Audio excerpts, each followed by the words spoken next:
Welcome to OverBoost 40. OverBoost is a podcast interview series featuring discussions with speedrunners about their history in speedrunning and gaming and the runs they're passionate about.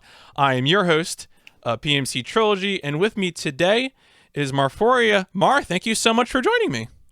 No, thank you so much, PMC, for having me. I mean, this is I've seen it. I've seen and heard of a few of your episodes, and I've seen a lot of my friends on it. So it's a really cool thing you got going on here. So thank you for inviting me. No, thank you for coming on. It's honestly, it's cool to discover more people, because there's always more speedrunners than I think there are, and always more coming too. Some people I talk to, they've been in this for over a decade, which is right. I have to ask people, like, how did you stream on Justin TV? And then some people who I thought have been around forever only got into it in the past, say 3 or 4 years. And it's interesting to hear, from either way. Now, I like to start these off with something recent, something kind of fresh. And so recently, I've just been asking people about some of the games that they have been playing on stream lately. And I know for you, I think the one I caught you playing the other night when I was lurking was Little Nightmares 2. Can you tell me what that game is? So Little Nightmares, at least the first one, kind of both of them. It's like a horror puzzle platformer game. So you control these at least in the first game, you control like this little child. She's trying to escape this giant ship. And there's kind of like these really creepy monsters and stuff that are, pursuing her and trying to attack her and stuff. Eventually she escapes and all that stuff. But the second game, it actually just came out last week. Mm-hmm. And it kind of builds up on that story, kind of improves mechanics and stuff from the first game. And there's also 2 characters now, in the sense. I'm not going to spoil too much, just because, I'm sure there's people here who are still wanting to play it or, waiting to play. So, there's 2 characters. There's kind of like an AI co-op concept going on there. But no, I will say it's. I just finished it last night, and it was a good experience. Very good experience. Now, of course, we're going to be getting into your speedrun history and the games you speedrun. This seems like it's horror, but I feel like most of the games that you've speedrun have either been, I would say, have been more, I'm going to say action based. Yeah, it feels kind of funny maybe applying that to a few of the games.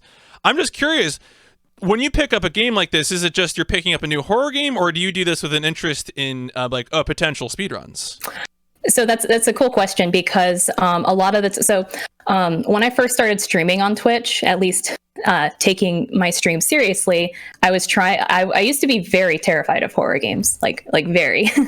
I loved watching my brother play Resident Evil, and I was too much of a wimp to play it, but I loved watching him play.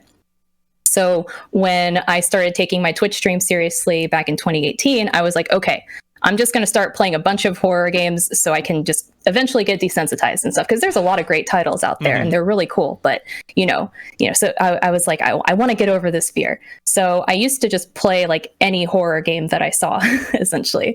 What was it? I think Resident Evil 7 was actually one of the first ones that someone gifted to me, and I played it. I was terrified to play it, but I did it. And then like Alien Isolation, Outlast, Evil Within 1 and 2, like I just kind of tried to pick up as many horror games and stuff. Over the years, I mean, I still kind of get scared, but not as scared. And throughout my years being on Twitch, people always mentioned like, oh, have you ever played Little Nightmares? And I've noticed a lot of my other speedrun friends who also play horror games, they speedran Little Nightmares. And I gave the first game a try sometime last year. I think it was in October. Yeah. Because that game, it actually goes on sale a lot. And if you haven't played it, you should. Because, I think recently it was even on sale for like $4. So if you haven't played it yet, you totally should. So I played that and I loved it. And especially since I like platformers as well, it being a horror game and having platform elements, I was like, hey, this is, I can see why people speedrun this. This is actually pretty cool. And so I actually started learning the speedrun for Little Nightmares, but I don't have any splits made, or I haven't done like any official runs or anything like that. But I will eventually revisit it. And then, when the second game came out, I went in kind of with the same premise, because like a lot of the times as I'm playing through a game, I'll kind of analyze like how the gameplay is and how enemy AI is working and stuff to see if I'll find it a fun speedrun. So I found that pretty fun with the first Little Nightmares. With the second one, there were some parts that were a little frustrating, but my favorite, this is kind of silly. When I beat the game last night, I was so excited because I'm like, yes, now I can finally watch speedruns of this game because, you know, I don't want to watch people speedrun it and then go play it casually for the first time because then, you know, I'll spoil a bunch of stuff. So I'm curious to see, like, my first impression is like, no, I don't think I'm going to speedrun Little Nightmares 2, but I'm curious to see how the speedrunners are figuring out these, you know, difficult sections. I mean, I think that's the exciting part is that when you go through something and you're frustrated, going to the speedrun, you often ask, you know, I found this frustrating. Is there some kind of cheese to get around this? Or is the behavior consistent in a way I did not expect? Or, you know, sometimes is the case, do they just skip the whole section?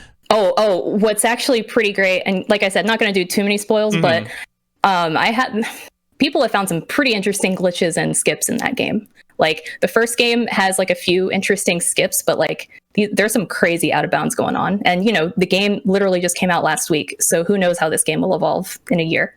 Yeah, no, it's just beginning. That's the thing. It's like, especially, yeah, you said last week, it's so hard to anticipate what direction something will go in, and like that's also good too. I think when it comes to like speedrunning activity around new games, people can be eager to make decisions about things like categories and stuff like that, but really you just got to let it shake out over time and just do runs, because that's the only way you're really going to have the experience and the insight to make any decisions. Oh yeah, absolutely. I think what's pretty cool about because, you know, I'm just kind of lurking in the Discord. I have been lurking on the Discord since I finished the first game and whatnot. It's pretty interesting to see, like, you know, everyone's like, you know, kind of labbing and trying to kind of theorize different things and post clips and stuff like that. So pretty cool to see all that happening. Well, let's go to something that didn't happen last week, which is when you got started with video gaming. What is your origin story with video games? Where does that come from for you? So I'll say my earliest memory with video games, I'd say, would start when I was about 5 years old. My family had a Super Nintendo, and my brother would play Super Mario World, and I'd watch him play it. And I remember watching him beat the entire game. He did like all the special levels and whatnot. I know you can like change the whole island aesthetic. Like it can go into like fall. Everything turned brown. And I remember when that happened, you know, he like really beat the game. So I thought that was cool. And we also had Street Fighter 2. So I played Street Fighter 2 with him. And who did you main in Street Fighter 2? I need to know. Chun-Li, of course. Okay, all right. I respect that. Of course. But I would say like when I first started becoming like truly obsessed with video games, you know, maybe like a few years later, I was at my cousin's house and he had a Sega Genesis, and I watched him play the first Sonic game, and just something about Sonic's design and something about like how the levels were and stuff, I just like was immediately drawn to it. And because of that, I was just like, I remember just like drawing him all the time on like computer paper and stuff. And like, I remember finding the comics and stuff like that. So that was like really, you know, like I said, I was probably like 7 years old at the time. And I was just like, man, like this is really cool. And kind of the silly thing, like my family, well, my parents really weren't huge on video games. Like, you know, we had our Super Nintendo console, but my dad was kind of like a PC guy. So we always had, you know, a PC in the house. And he had no problem with me and my brother playing PC games. Just, you know, no consoles. Video games rot your brain, but if you have video games for the PC, it's not as bad because it was on the PC. What sort of PC games were you playing? So my dad bought me the Sonic and Knuckles collection from Toys R Us, which also came with a Sonic comic, by the way. And that had, you know, Sonic and Knuckles, Sonic 3 and Knuckles. I also had Sonic 3D Blast on the PC. And then other games I played a few point-and-click adventure games, namely Curse of Monkey Island and King's Quest VII. And I also played some Warcraft 2. So that was my PC experience. That's a pretty well balanced experience. Now, what would this have been primarily on, like I guess like a Windows 95 computer at the time? Yeah. Okay. Well, it was pretty funny because I remember being devastated when my dad upgraded our PC to like Windows XP, and I tried using my Curse of Monkey Island CD and it wouldn't work. Like all those PC games that I had, like they wouldn't work with Windows XP, and I remember being upset about that. Yeah, no, I still get upset about that all the time. I can tell you, it is getting stuff working in Windows 10 is always a fascinating life. Do you ever find yourself trying to go back to any of those games? Oh yeah, like I'm sure there's folks here in my community right now. I play Curse of Monkey Island at least once a year because that's my favorite video game of all time. So it's crazy because I have a speed run for it, but that's like and I usually have a hard time picking a favorite video game, but like hands down, like yeah, that's my favorite video game. But yeah, like I said, I've always loved Sonic, and I tried. Well, I'd say before like recently, I would also try to play Sonic 3 Knuckles like once a year as well. So yeah, it's like one of those things. You kind of have like your 1 year anniversary playing these old games to have some nostalgia up in there. Now, were you always sharing stuff with your sibling, or was there some point where you got a console like and that was just yours? Like this is my PlayStation 2, and you can bugger off, older brother. No. So like the consoles were usually shared between me and my brother. So he was older than me, so he got a part-time job much before I did and stuff. So not just that, like we had weekly allowances and stuff, and my brother was really stingy with money. So he eventually saved up his money and bought like one of those little mini PS1s. Oh yeah, the small model. Yeah. Okay. Yeah, like the little miniature ones. So we shared that console, and then I would save my allowance money to buy PlayStation games for it. And we also got gifted Game Boy Colors for Christmas in 1999. So I had that.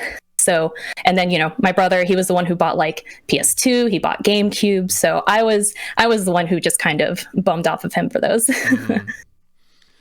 Now, so I know some of the game series that we're going to be discussing, stuff like Spyro, Resident Evil. Were you playing games from those? Like, would you have played Spyro and Resident Evil games on that PS1? Oh yeah. So, I played a lot of Crash Bandicoot on PS1. Like, I played a lot of Crash Bandicoot Warped, and there was like the first Spyro game, like there was a demo on that one as well. And I remember like I had a lot of really fond memories with that, and playing that at my cousin's house. But I never bought it myself, and I'm mad at myself like when I think about it. I'm just like, geez, why didn't I buy that when I was a kid? Because I didn't play like a majority of the old game until like how PS3 you could buy like a lot of those older PlayStation games and stuff. I bought Spyro for that, and I was just like, oh man, like I missed out when I was a kid. But I definitely played Spyro as a kid. My brother tried really hard to get me to play Resident Evil 1 Director's Cut, and he even unlocked the Infinite Rocket Launcher and everything for me, but I was still too scared to play it. So no, but I've been a huge Resident Evil fan, since I was like 8 years old or so. But yeah, I didn't play it until many, many years later. Would that have been the one? Was it? Do you know if remember it was the DualShock version or not? The one with the clown music? Yep, it absolutely was that, okay. Because I remember when he was in that kitchen, I was like, what is up with this music? This sounds so weird. And it wasn't until I found YouTube and stuff as an adult, I was like, oh, I was the only one who didn't think this was weird. Mm-hmm. No, it's funny. I think it was last fall. I had Brando on for an episode, and Brando is like a PSA for like, by the way, there's a version of the game that doesn't have that music. You can play it. It's okay. And I was like, oh, I didn't know that. But now we can all share in the benefit of that knowledge. All right. So another milestone question then is going forward. At some point, we become more independent, or getting our own hobbies and our own income. Was there a first purchase for you where it was like you got your first job and you're like, now I'm gonna buy my own computer for gaming, or your own console? I know, like for me, I got a summer job when I was 15 in the Jersey Shore, and then I bought a laptop with all my money from the whole summer. Anything like that for you? So not when I was not in my teenage years. So what I did with my paychecks in my teenage years, besides spend half of it at Hot Topic on band t-shirts and stuff, I spent money on arcade tokens because I was at the arcade every weekend. because I was and still am really big into Dance Dance Revolution, aka DDR.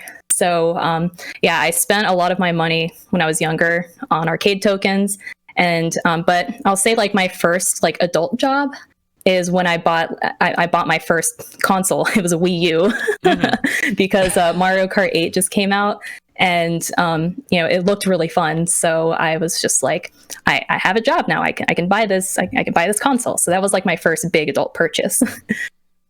No, I understand that. I bought a Wii U for, I think, for Smash mostly, and it is got used at a Smash tournaments, but not my B mostly. What can you do? Yeah, like my Wii U was literally just Mario Kart 8 machine. That was it. You know, didn't play anything else on it except Mario Kart 8. So you talked earlier about having access to you know, a DDR, like regular access to a DDR cab at an arcade. What was the setup of that? Were you meeting up with the same people, or you happened to have something nearby that led you to just, you know, hang out there a lot? What was that scene like? Yeah, so there was an arcade maybe about 10 minutes away from my parents' house, and I would beg my parents to take me there every weekend, and eventually, you know, they knew it was like a routine thing. So I was there, you know, like every Saturday for a few hours, and yeah, they had a DDR Extreme machine. Eventually, they got an In the Groove 2 dedicated cabinet, and In the Groove is just like DDR. It's just, you know, when that game came out, it's just like, wow, this game's harder than DDR because, you know, there's way more notes and all that stuff, and the songs are harder. And so yeah, I had regular access to dance games because like solely, like it was crazy because it was me who was solely addicted to them. I was like addicted to playing them. I wanted to I wanted to improve my scores and get better. And, you know, I was never a very active person growing up. So, you know, finding something like that where you can, you know, work out and have fun was a really new concept to me at the time. So it was just like, I wanted to play all the time. Now, at the same time, would you have had home console versions of those? Because I know, you know, the 6th gen consoles all had DDRs. Yeah, so I think it was the year that I got into it. That same Christmas, my dad gifted me a Red Octane foam pad, which, you know, when you buy those from GameStop, they were like, I can't remember if they were $50 or $100, but they came in like this big box, and they had like a foam insert that was like, you know, a couple inches thick. And I got DDR Max 2 for the PS2, and I played the heck out of that. Classic. That's very good, yeah. Yeah, and basically every other PS2 release that, you know, came with that, I just, you know, spent my allowance money or paychecks and stuff on those. Do you still have any of that setup, or would that just get eaten with time? So yeah, like the unfortunate thing about the like the home console market with DDR was, you know, there wasn't like they did have a decent amount of pads out for that. They had like the really thin Konami pads that were like, you know, a couple bucks, and they weren't they were like $10 and everyone had them and stuff. They slipped around, but it got a lot of people into it. Yeah. But yeah, and then with mine, the foam pad, you know, after like constant use, eventually those, because the sensors in those arrows, there's only like a few wires in there. Eventually those get, you know, compressed so much that they just get stuck. So yeah, eventually had to retire that particular setup. And then my dad bought me a metal pad at one point when I was in high school, because, you know, he knew I was playing it all the time. And then that one, eventually after a couple years, same thing happened. You know, the sensors eventually died, and, you know, arrows were sticking and stuff like that. But now I have this bad boy over here. Is that a proper cab, or is that some other kind of setup? What is that? Oh no, this isn't a cab. This is a Step Maniac stage. So one of the creators of the creator of In the Groove, when In the Groove got a cease and desist from Konami back in 2005, he went on and ventured and made some other rhythm games and whatnot. And I want to say, was it in 2016?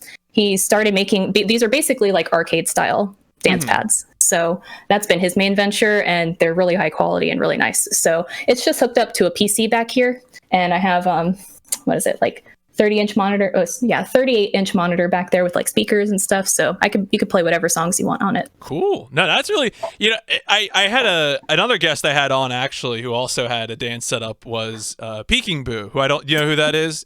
Yeah. Okay. He plays on an actual DDR machine. Right. I interrogated him at length. I was like, sir, is that a real cab? And how did you get that? And he answered all those questions for me. But I was wondering, I was like, there's got to be an easier way, right? And certainly I can't imagine that setup, is necessarily inexpensive, but it seems like it's pretty durable and it gets the job done. Which one, his or this Yours? one? Yeah. Yeah. It absolutely gets the job done. Cool. And it's a good time.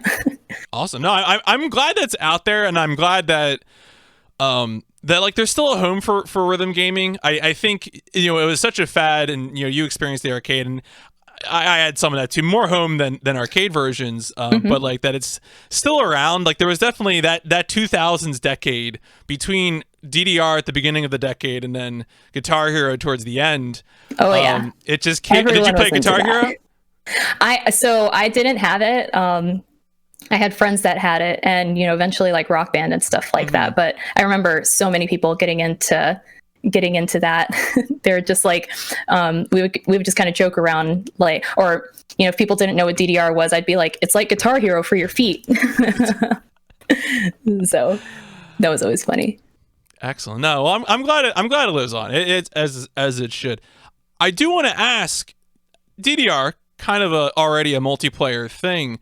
But the games we're going to be discussing, Resident Evil, Spyro, etc., they're all single-player games, right? So you're not really playing them with other people. Have you had big multiplayer gaming phases? And I mean that very broadly. That's, couch multiplayer, MMOs, League of Legends. Have you done any stuff like that?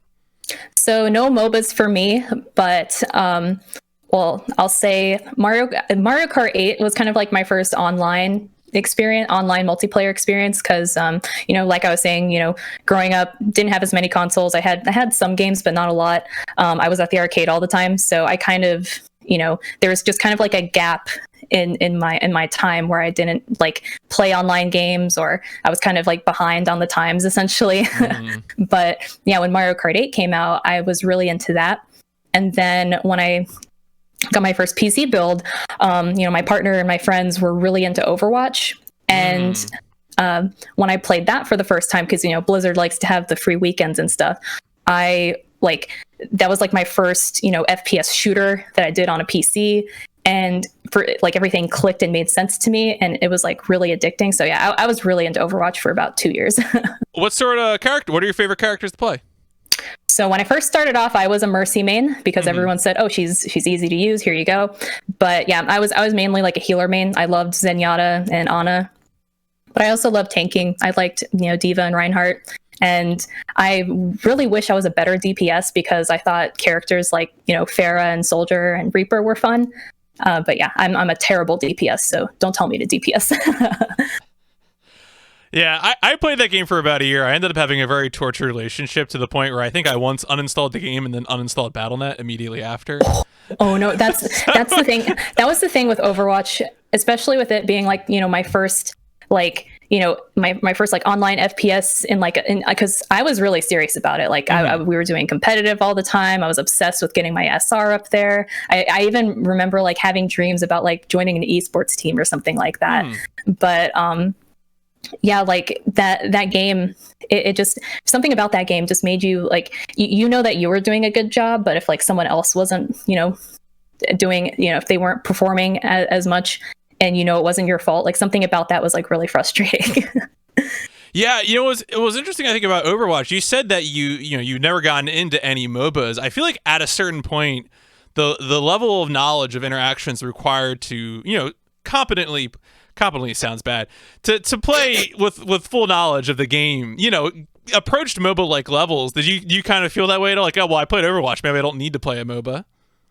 Oh no, so like yeah, like with MOBAs, because my partner, he was really into like League of Legends and Dota and stuff, and like I liked watching pro matches and stuff, but yeah, I don't know, just something about them. Like I thought I had a decent knowledge of Overwatch and stuff like that. I think there are some similarities between like Overwatch and MOBAs and whatnot, but it's just more of the fact like MOBAs are kind of overwhelming in a sense. Like, there so many characters and so many items and things like that. And I have huge respect for people who can play, like, who play them regularly or who play them at a high level. It's not the fact that like, oh, I don't need to play MOBAs. It's just like, I'm way too overwhelmed to play it. And also these games have been out for so long that like, I know there's, novice players who probably join all the time and whatnot, right? But I think just the fact like, these games have been out for so long and everyone, you're like down here and like everyone else who's been playing since launch is like all the way up here. I guess that's kind of overwhelming in a sense too. Yeah, no, I hear you absolutely. I haven't played MOBA since 2006, which will tell you which MOBA I was playing. So it was Dota. I was about to say, was it OG Dota? Yeah, it was OG Dota. Yeah. We said things we weren't proud of. Always more stories there. What about besides Overwatch? What else have you gotten anything else in online multiplayer since Overwatch and Mario Kart? Not really. I used to, when I talked about DDR earlier, I used to travel to tournaments and whatnot. The last tournament I've been in was in 2017, and not like I was super good or anything like that, but I loved competing in both DDR and ITG tournaments. Those were pretty fun. Cool. All right. Well, now I have to ask the requisite question for a speedrun interview podcast, which is, how did you learn about speedrunning? Oh, that's a good question. So I'll say first off, like I'll preface this with like before I knew the concept of speedrunning and that this was a thing people did, I kind of used to do it on my own as a kid. Like I would try to beat Crash Bandicoot Warped in like one sitting, or I would try to play Sonic 3 and Knuckles in one sitting, but those would usually take all day. So, but I remember it being like kind of a rewarding thing. But yeah, I nowhere did I think, oh, other people probably do this. It was just, something I did for fun. And then talking about the arcade earlier, one of the arcades I used to go to, the manager, he would have like, in some of those older arcades, they had like, little CRT TVs kind of like, plopped up on display and stuff. And he had like DVD recordings of Taz runs. And I remember, just seeing them up there and I was just like, what is that? They're playing the game so fast. He's like, oh, those are Taz runs. And I'm just like, oh, okay. But then I didn't ask too much about it. This was probably in like, 2009, 2010 ish. But then, I would say in about 2013, in the year 2013, like I knew Justin TV was a thing, but I didn't know Twitch was a thing. And so, my partner showed me some speed runs of Narcissa Wright playing Banjo-Kazooie, because I know she did like Ocarina of Time and whatnot, but like Banjo-Kazooie was like the first one that I saw. And I remember thinking, hey, I never had an N64 as a kid, and I never played Banjo-Kazooie. I want to see this person, play it fast. And I was just so amazed she beat it in like 2 hours. And I had no idea that type of thing was humanly possible. So, and not just that, and because of her, I learned of Siglemic, who was speedrunning Super Mario 64. And again, another game I never played. So I was like, so enamored watching these people beat these games in like 2 hours. So yeah, and then around that same time, AGDQ, that's when I learned of AGDQ, and like, what was it? AGDQ 2013 or 2014 or something. One of the ones where like Siglemic did his big face reveal, and I remember that was a big thing. yeah, no, that was a big deal. So yeah, I'd say, around then, because watching those folks is how I kind of learned about it and got into it. Right. So that, you discovered it, you're watching it on Twitch. What makes you take the next step and think about doing it yourself? Yeah. So, because of that, I was thinking like, I remember thinking like, this seems like a fun thing to do. What games can I do? Or like, what games can I play? And I was like, well, what game have I played a lot of? I've played a lot of, Crash Bandicoot 3. Like, let me give this a try. So I think, was it in like 2014? Yeah. Like, I did some speed runs. I streamed a little bit of them on my Twitch channel, but I didn't do very many of them. I didn't really know what I was doing. I was just, trying hard to beat it in like 2 hours and whatnot. So, I'd say around 2014 is like when I gave it a try, but then I didn't improve on it. I didn't join any communities at the time, but I did really, really enjoy watching other people play. So, but then I would say it was like around 2018 when I started taking my stream seriously, is when I started picking up more speedruns and started taking it as more of a serious hobby. Do you have any sort of, I guess, so, you said you had already started doing it occasionally as early as, well, you said 2014, 2015, right? Like you did it occasionally, but you didn't actually start streaming regularly to 2018. Well, maybe in that case, I guess I should ask then, what prompted you to want to stream more regularly? It was just it was a hobby that like I was kind of intrigued with, and like, I enjoyed watching other streamers and whatnot. And, but yeah, just like, like I said too, like, I was tired of being afraid of horror games and stuff too. And like, wanting to experience more games and whatnot. So I was just like, okay, if I stream, I can hold myself accountable to playing these games and also to like not be as scared or anything like that. So that kind of helped me in terms of like getting over those fears and making it more, and like, making a schedule and like committing myself to it really helped that out a lot too. Now, I feel like, so when I was prepping for this, you gave me a list of marathons, or other, events kind of adjacent, like GDQ hotfix that you participated in, and also stuff that you've done commentary and whatnot for. When you got into streaming regularly and doing speedruns, things like that, was it one of your goals to get involved with marathons from various perspectives? So I feel like a lot of speedrunners probably have that. So when you watch things like, when you watch things like GDQ and things like that, I feel like a lot of us have like that little thing in the back, like, we have that little thought in the back of our head, that'd be really cool if I was really good at a game and get into a GDQ someday. Like that would be really cool. So, I had that thought in the back of my head. I never thought it would, like, stuff like that would happen or anything like that. But going into it, like at least going into speedrunning and stuff, I was just kind of doing it for fun. Like when I started streaming in 2018, Resident Evil 7 was the first speedrun that I took seriously and committed to. And getting into commentary was just kind of like a fun side effect of that, because the RE7 community is like really welcoming, very friendly. And since that was the main game that I speedran, I spent a lot of time with it and a lot of time watching other community members and whatnot. So the commentary part just kind of, I guess I just kind of fell into it just because it was a fun thing to do. No, that's cool. And then also too, even more than just doing commentary and being a member of the community and supporting other people in that way, you also have had the opportunity to do GDQ hosting as well. Was that kind of a similar motivation? How did you get involved with that? Yeah, kind of the same thing. I had friends, like, I have a lot of friends who have, been a part of GDQ and who have also been hosts.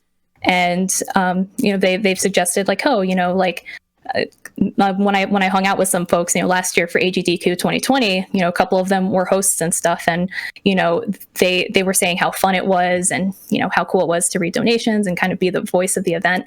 And mainly they just said it was a fun, chill time, and if you're ever interested, you should audition. I was like, yeah, I'll give it a try, just because, like, I love interacting with community members and like hyping people up and whatnot. So it just seemed like for me, it just seemed like kind of a fun thing to do, to give it a try. And, getting into SGDQ 2020 online and, AGDQ 2021 online, those were both instances. Like when you submit things like that, you're not just like, oh yeah, I got this in the bag, like I'm totally going to get it, that sort of thing. It's just one of those, if I get it, that'd be nice. And if not, then, that's okay too. So those were just two things that, let's shoot our shot and see what happens. And they've always been very great experiences. The staff is always really cool, and, the volunteers are really amazing. So those have been really fun experiences. Yeah, I definitely want to echo too. I think I had the opportunity to do commentary for one SGDQ 2020 online, and then also did a run in AGDQ 2021. And the GDQ staff are all great. They're really, really great to work with. Did you have any sort of particular moments that you wanted to share, maybe from either of your hosting experiences, in terms of being like, oh yeah, I was glad I got to be a part of that and did this?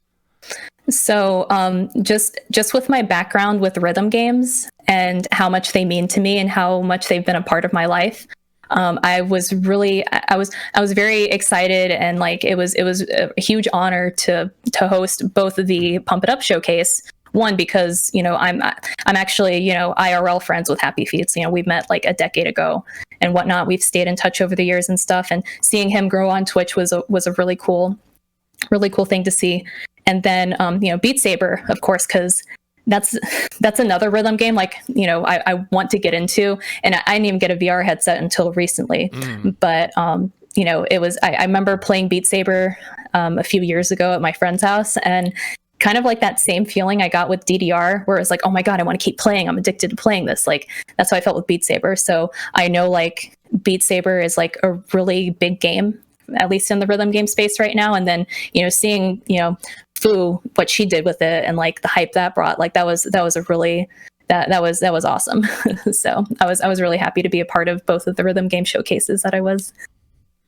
Yeah, and that was a lot of fun to watch, and I almost feel like coming away from those events, those are some of the things that I think they did in those events that to make them special for being online. Beat Saber, Pump It Up, Half-Life Alyx, Peaking Boost, Celeste Run, all that stuff was just like, all right, well, we're here. Let's take advantage of it, and it's been really cool. Mm-hmm. Well, what's neat, like I remember back in like SGDQ 2015, I believe, they had the Stepmania showcase. Mm-hmm. They had people playing on index or keyboard, and I remember that kind of being the first like rhythm game showcase that I saw. And then they had Guitar Hero at AGDQ 2020, which was a fun time as well. So it's really cool that GDQ is being more open to these showcases here. Mm-hmm. Yeah, no, I think that it makes sense to be flexible, right? Because I think it's still ultimately a charity gaming marathon, and to incorporate, when we could both list tons of things, Tetris, etc. We could keep going to incorporate that stuff. Just it feels like the good celebration of gaming that I think we want it to be. Yeah, it's cool because with us with speedrunning, it's like, okay, let's beat this game as fast as possible. But then it's like, oh hey, you can play this game, you can physically play this game as fast as possible, like with your feet and with your hands. So I think that taking the word speedrun quite literally. So that's kind of cool. For sure. All right, so I'm going to do some individual speed game takes here. I want to make sure I get this one right for the records. I think you said it and it escaped my brain. But what is the first game that you did runs of again? I think you said it. I'm trying. All right. I'm just gonna go ahead and say Resident Evil 7, because that's like the first one that like I stuck to and I streamed consistently and stuff, because like I guess my first one was Crash Bandicoot Warped for PS1, but I don't really count that. It was so long ago, and I don't even have VODs of that or anything. I was about to ask, are there any recordings now? Yeah, so RE7. Okay. Of all of the games that you've done, what is your favorite speedrun? So it's funny, I'm going to be 100% biased and say RE7, just because I've had a lot of fun optimizing my runs, and not just that, it's a simple speed run. It's solely based on movement and execution and quick menuing, and there's not a lot of RNG involved or anything like that, but it's really difficult to optimize to get a top time. And it's just been really rewarding to optimize the time in a game like that. And it's also a slower paced game where I can have nice conversations with my community, which is, chat interaction and, building that community is really important to me. So it's like a nice win-win situation for me. And I do have honorable mention for Spyro 2 because, when I started running it, it was called 40 orbs, but I think now it's called any percent NLS now, which stands for no level skip, I believe. And the reason that's another like top favorite for me is because there's a lot of fun tech and skips involved with it. And you get to see a majority of the levels as opposed to skipping 90% of the game. And it's just like, it's a really bright and fun game that makes me happy anytime I play it. And it's really hard to get upset at a game when it looks and sounds like that. So, that's definitely up there as well. No, those are fair reasons to make that tick. Now, I do have to ask for the flip side, which is of all of the games that you've done a full run of, what was your least favorite? What did you play and you said, maybe I don't need to come back to this? Okay, so I would say for that one, it's Curse of Monkey Island, because what's crazy, like I said earlier, it's my favorite game of all time, but it's a point and click adventure game. And mainly with those games, you're skipping all the cutscenes and skipping dialogue and everything that makes the game great, and you're just clicking on things. So it's fun to go through fast. But what makes the game amazing is the voice acting, the funny lines, the music, being able to enjoy this beautiful art. But, when you're skipping literally like everything, you're not doing glitches or fun tech or anything like that. You're just clicking and hitting escape. I just didn't have a lot of fun with that. But I have, major props, because there's actually a huge speedrunning community for point and click adventure games, whether it's like, the Sierra games, which is like King's Quest, or the LucasArts games like Monkey Island. They even have like the humongous point and click games, which is like, Putt Putt and Freddy the Fish and Sly Fox and all that stuff. Like there's a huge point and click speedrun community. It's just, it wasn't my particular cup of tea, but Yeah, I think the routing is very, very cool that they figure out with those games. But as you said earlier, there can be a certain sort of value to a game that paces you so that you can still interact and do stuff. And I wonder how much of that would be, because I imagine if you can skip things, dialogue, etc., you probably are just clicking through everything all the time. Yeah, you're literally just like you're doing this on the escape button the whole time and like clicking stuff fast. And I think there's some reward in that for sure. But with a majority of the games that I speedrun and whatnot, you can still enjoy certain parts of the game, whether it's like I said, movement or execution, or a sound, like a cool soundtrack, or cool graphics and stuff like that. So not a whole lot of that going on in Curse of Monkey Island when you're speedrunning it, but it's still worth a try, I suppose. How about a game that you would like to speedrun, but for either time reasons or because it doesn't fit with what you're doing right now, you just haven't gotten around to it yet? So there's a couple games I have for that one. So I really love, I really loved my playthrough of Dark Souls 1 Remastered. I finally played a Souls game for the first time back in, I think it was 2019. And I loved watching like the any percent runs for that, and like the all bosses runs. Like, they're super entertaining, and they have like a great mix of, gameplay mechanics and skips and whatnot. But compared to other games and series that I've been familiar with, I have the least familiarity with the Souls series. So it'd be one of those games that you would literally have to start from scratch to learn stuff and things like that. And that part seems a little overwhelming. So I just haven't gotten around to it just yet. I don't know when I will, but it's something that has like always interested me. And I would say another one would be Evil Within 1, because it's a horror game, kind of like over the shoulder third person type of game, and it's made by the same people who made the first Resident Evil game and so OG Resident Evil 1 and Resident Evil 4. Yeah, because Shinji Mikami is responsible for that. And it plays and sounds and is kind of like a Resident Evil game essentially. But that game is like, world record is like 3.5 hours. And yeah, that's just world record. So when you're learning a game, it's going to take you double the time or so. And so for that one, it's just kind of a time commitment that I haven't gotten around to. But it's one that's always interested me. Do you feel like you have an ideal length for how long a run should be? Absolutely. No more than 2 hours. No more than 2 hours. Okay. If it's an hour and a half and under, which RE7 is, then that's perfect. But if it's over 2 hours, like if it's a little bit over 2 hours, I'll give it some slack. But yeah, under 2 hours is like the perfect amount. You know, I remember. I think a while ago I had Delwingo on, you know, Crash Runner, Ratchet and Clank Runner, and I was like, Dill, all your runs are exactly like an hour and 10 minutes. What's up with that? He's like, I don't know. It just keeps happening to me. No, he's a great guy. Yeah, absolutely. All right. Well, and then okay, this is one I added recently that I really enjoy. Well, actually, it was a member of my community brought it up in a Q&A, and I stole it.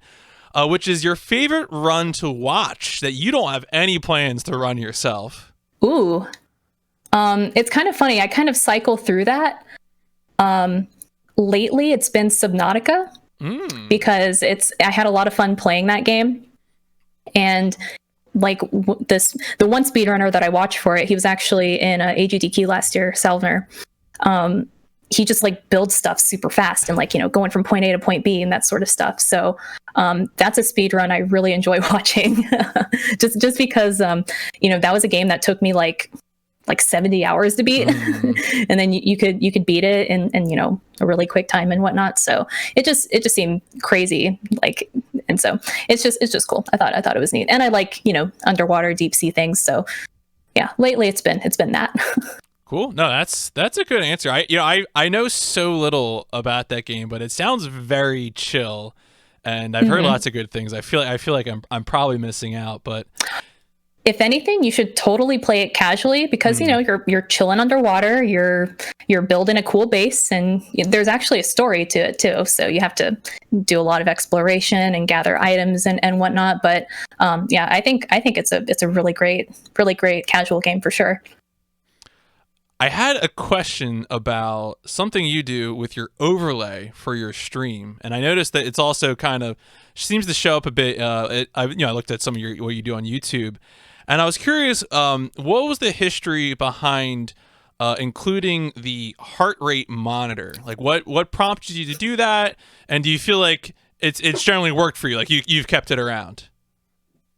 So when I first started, when I got into streaming, and you know I was going through all these horror games and whatnot, and you know I had a very cozy community. I can't recall if someone brought it up or if it was just me who was curious about it, because like I would get genuinely scared. I would get genuinely scared, you know, and whatnot. And I just remember Googling, you know, how to show heart rate on stream. And I found a really great tutorial for it online. And it's actually the one that I link in my chat. It was just a Medium article from this company called Pulsoid. And they make an app. Yeah, it's just an app that you download on your phone. And as long as you have a Bluetooth heart rate monitor that connects to the app, it'll show up as a source in OBS and whatnot. So yeah, I think I was just like randomly curious if that was a thing I could do. And I set it up, and I had it for, you know, my Alien Isolation playthrough, and I really wish I saved my VODs for that. Oh. Like I was really bad at archiving my VODs up until like, I don't know, June 2018 or something like that. So everything from before that, like, you know, yeah, my Alien Isolation playthrough, my Outlast playthroughs and whatnot, like those are all gone, unfortunately. But yeah, and not just that, like I said, I still somewhat get scared. Like I got spooked a little bit in my Little Nightmares playthroughs and whatnot, but not as scared as I used to. But I still keep the heart rate monitor up there just as like, I don't know, it's just been in my stream for so long that I can't picture it without it. And a majority of the time my heart rate goes up when something makes me laugh really hard, or, you know, sometimes in either Resident Evil 7 or Resident Evil Remake, something will happen that's not supposed to, and it scares me, and then that you see my heart rate shoot up from that. So it's just kind of there as a meme, I suppose. You know, it's funny because I feel like part of the shtick is, you know, being a horror runner, spooked, getting your heart rate up. But I almost think that it would be what you just, I think, you know, either explicitly or implicitly said, which is that as a speedrunner, you begin to not see some things, and you begin to really focus in on others that affect, you know, the progress of your run. And so that what ends up happening is that either if something goes wrong from the eyes of the speedrun, or if you're having a really good run and it just keeps going, you know, another streamer that I know who has a heart rate monitor is someone who grinds for a world record in Marble Madness on NES, and which is like a 2-minute 40-second run. And when he gets to that last 40 seconds and he's on good pace, like it's just it's crazy. Yeah, that's another thing too. Like when I'm like on PB pace and I'm trying really hard to not mess up, that's when my heart rate will shoot up too. Is when that happens. So that's always a funny instance. Yeah, no, I think it's it's revealing that it's not just about the horror, right? I mean, well, maybe the horror is getting a PB. I don't know. Oh, I mean, nothing is more scary than getting red splits or losing your PB to something that you shouldn't have. Mm-hmm. So yeah, there's absolute horror in that. Well, on the note of health, a question that I like to regularly ask is, when it comes to playing games, using your hands, wrists, and also I guess for you as well with doing dance pad stuff, is there anything that you do to maintain good health? In kind of gaming specific ways, hands, wrists, being sedentary, etc. So, I try, well, especially since I work remote right now for my job, I try really hard to, because I'm sitting at my desk all day, and then there are some days where like immediately after work, I'll end up streaming and stuff too. But, at least during my work day, I make sure to get up and stretch and walk around like every hour or so. Fortunately, I've never had any bad problems with my wrists, but I know I have bad posture from time to time. And so I have I make sure, at least, especially when I'm gaming as well, I have like this little ergonomic footrest underneath my desk, because it's one of those ones, it's like hard plastic and it angles and whatnot. So my feet are flat on it, because if I don't have it, my feet won't touch the floor. Okay. Yeah. So, mainly that, making sure I maintain that good posture, and making sure you stay hydrated, of course, for both this and for dance games and whatnot, and making sure you stretch as well. Those are my big things. Are you a fan? Is that a DX Racer you got there? Is that? Yes, it is. How do you feel about that kind of chair for working and gaming? So it's never personally bothered me. I have to. There's like a little lumbar pillow here in the back that I do have to adjust from time to time. But I've never had like any bad issues with it. So it's been relatively comfortable for me, and I'm not sure if that's just because of the model I have, because I know there's like 20 or so different models or something for DX racers. But this one has been very comfortable. I've had it for 3 years now. So yeah, it works fine as both gaming chair and working chair. No, that's good. I used to use a DX racer, and I ended up my partner now uses it, and I think maybe I'm just too big for it. The bucket seat really never worked for me. Like I always just ended up with doing the man spread thing, which I feel like you can do in your home office and that's okay. You can do that there. Don't do it elsewhere. But that's how I would end up as kind of a default position, and the bucket seat doesn't work out for that. So I'm always curious to ask, because I feel like more and more, especially in the pandemic world, we're all stuck at home. Like I can, oh, there's my office. Yep, there you go. I'm behind me. That's really fortunate, because my office is right here. Like I have a laptop stand, and that was another thing too, because my work assigned laptop, when I first got it, because my desk is quite lower right now. It's not a standing desk, it's just like at one length, but like one height rather. And when I got my work laptop, I was like literally like shrimping over my laptop, and I was like, no, this is not going to work. But there's some good laptop stands, and this one stands where it should. So I put my laptop stand right here, and then when it's time for games, I'm like, okay, goodbye. That's good that you have the flexibility of that, especially if you don't have the space. Like obviously I just showed another part of my L desk, but not everyone's going to have room for that. That's a luxury of space to be able to do that. So, right. I did want to ask, all right, so we'll get to the question. The reason I have a screen cap of a chat command from your stream in my notes, usually when I see someone with gloves on, it's usually compression gloves. And I noticed you had gloves on, and I was like, okay, well, I'll ask why. Could be there's any one of a number of valid reasons. And then I noticed that during the VOD I was watching, someone asked, and you had a chat command about why you wear gloves. Rather than me read the chat command, I'll just let you answer the question. So my chat command says that my hands are sweaty spaghetti, because that's the truth. Ever since I was a kid, my hands would just sweat all over gaming controllers all the time. Drove my brother crazy, drove my friends crazy. So it's just a problem I've always had. And back in my Overwatch days, I sweat all over the keyboard, and it broke my keyboard because of that. So to prevent that, I was like, why don't I just wear gloves? Why not? So they're actually right here, because they're right here. And it's kind of interesting. Usually on camera, I'm and on Twitch and stuff, I'm wearing them.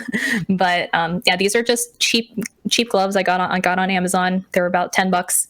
They're running gloves, essentially. Okay, yeah. And are they fleece lined? Yeah, there's like a little bit of fleece lined in there. They're just really thin, and having them on my hands just like makes them not sweat. I don't know what it is. It just helps. No, that's definitely understandable. I mean, yeah, it can get bad. I have like a horrible issue where my skin is very acidic, so anything that I use a lot, like gaming controllers, will after a period of time just dissolve. I've never heard of someone's of it being acidic. Yeah, So that's the first. I used to play trumpet, and actually all the finish around where my hands touch the horn is worn off. So it could be worse, I guess. It's a lame superpower. Maybe it's like Moist from, what was it, the Dr. Horrible sing-along blog. All right.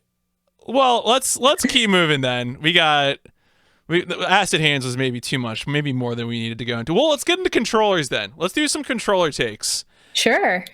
Do you have favorite and least favorite controllers? Yeah, so I'd say the best controller I've used, is definitely DualShock 2 for PS2. I also had a clear blue, like, remember how in the 2000s everything was just that clear, colorful plastic. Mm-hmm. So I had a blue one that was just my favorite thing ever. So I'm just a huge PlayStation fan in general. So I've always been a huge fan of their controllers, mainly DualShock 2. That was a really good controller. I don't mind the DualShock 4 either. I know my biggest gripe with it really is, like, I remember when I first got it, I thought like the middle touch thing here was kind of weird, but you never really use it if you're just playing platformers and stuff anyways. So I just always loved how they feel. My least favorite, I hope no one hates me for this, it probably had to be the N64 controller, just because, well, one, I didn't grow up with it, but when I would go to my friend's house to play the N64 controller, I remember it just being so awkward to hold. So I wasn't a huge fan of that one. No, that's extremely fair. I don't think anyone's ever gotten into the N64 controller. People tell me they have, and I don't believe them. So yeah, something about it, I don't know, just something about this design, even with the new PS5 controllers, the DualSense 5 controllers, like I just always thought PlayStation had really comfortable controller designs. Something about DualShock 3 felt really weird to me. It felt lighter than a DualShock 2, and same with the DualShock 4. So I don't think I was a huge fan of DualShock 3. But yeah, the majority of PlayStation's things I was a huge fan of.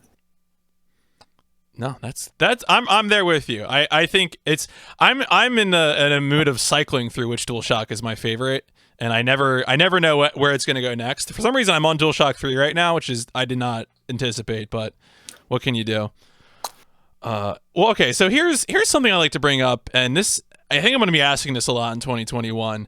It has become a conventional wisdom among speedrunners who are interested in growing their stream that they need to go to YouTube. YouTube is the place. It's the growth platform, and I see this from everyone. And I noticed, I went to your YouTube channel and I saw you had. It looks like you're hitting the thumbnail game. You're doing that stuff. So what is your approach to YouTube? When you think YouTube and content for your channel, do you have any particular approaches? And also, like, how does speedrunning factor in that? Because I feel like speedrun content, especially on YouTube, is a weird creature. I am completely unable to anticipate what is good speedrun YouTube content. Right.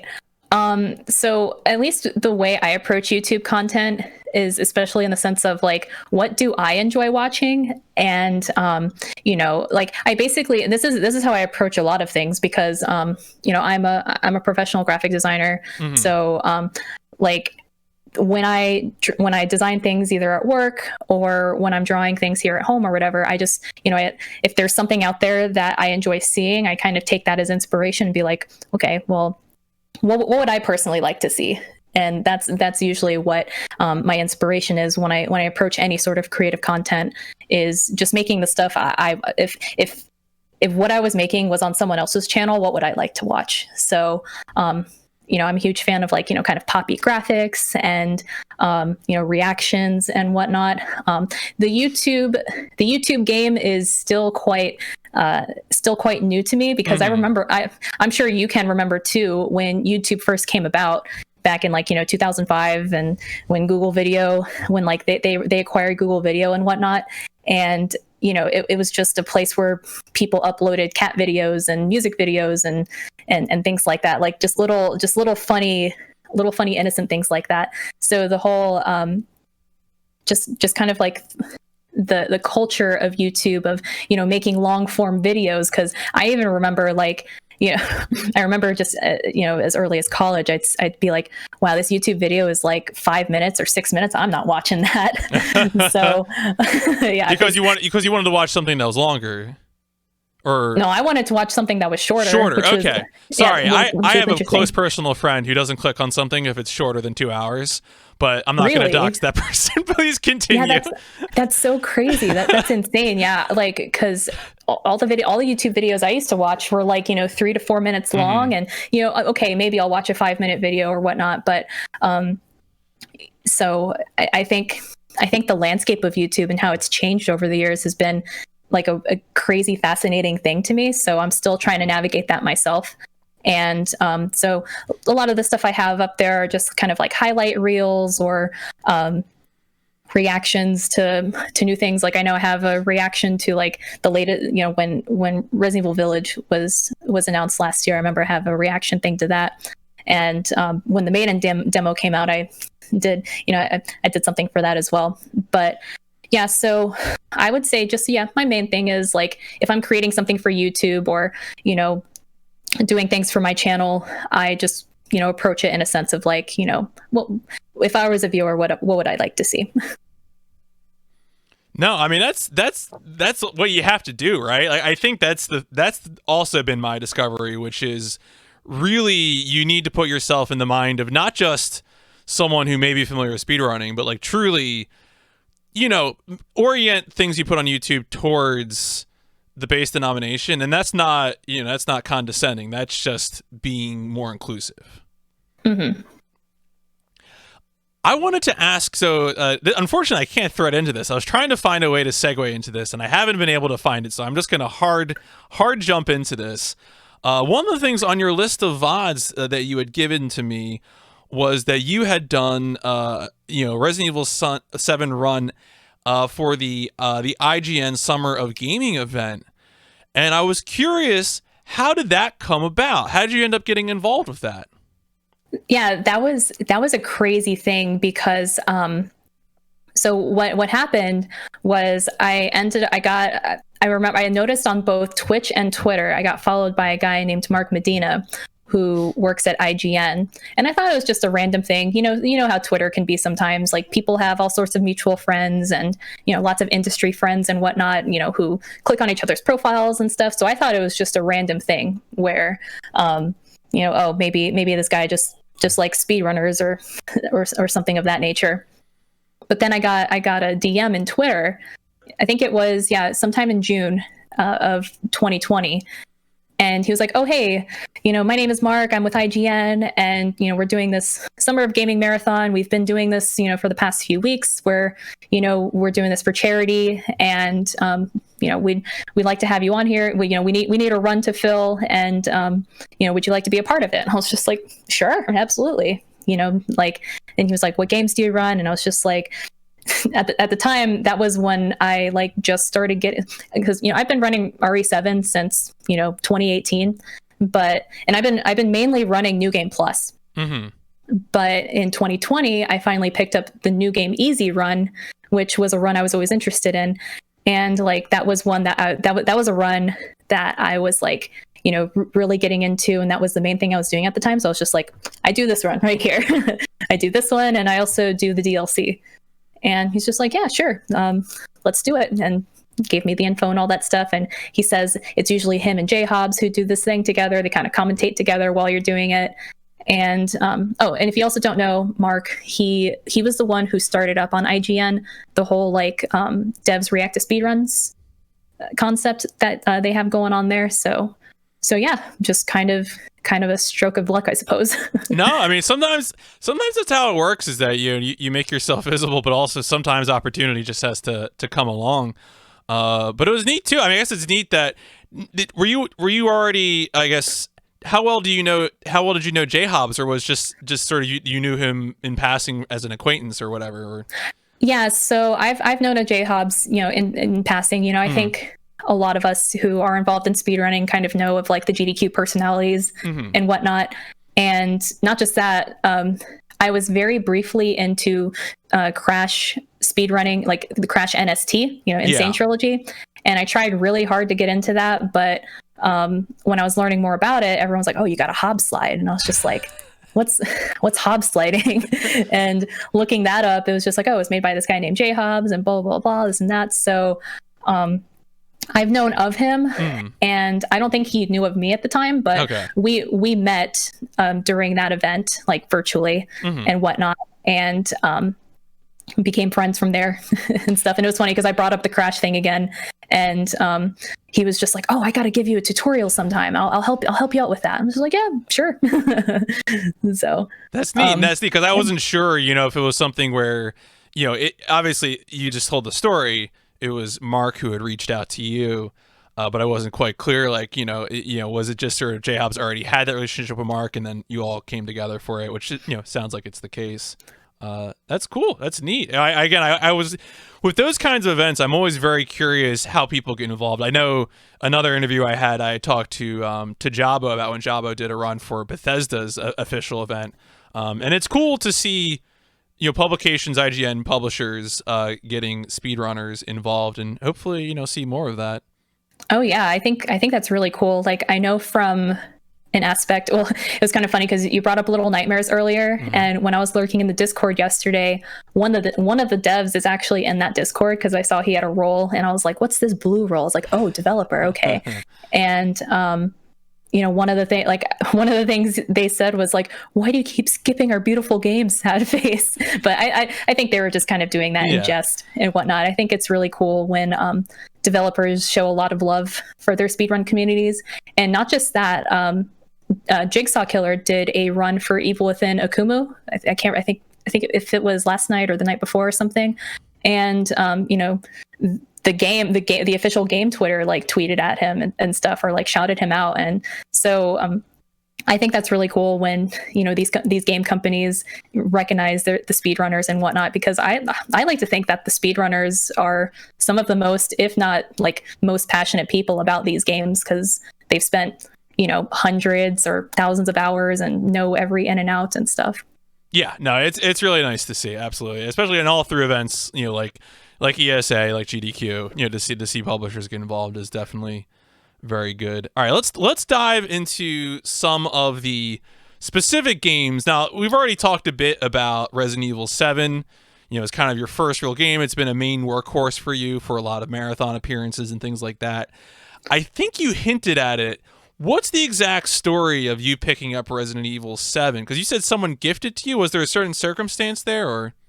Yeah, so when my stream was much smaller, I had a viewer gift it to me because they wanted to see me play it, because I was playing Subnautica at the time, and they were seeing me get spooked from that. And RE7, it was out for like a year at that time.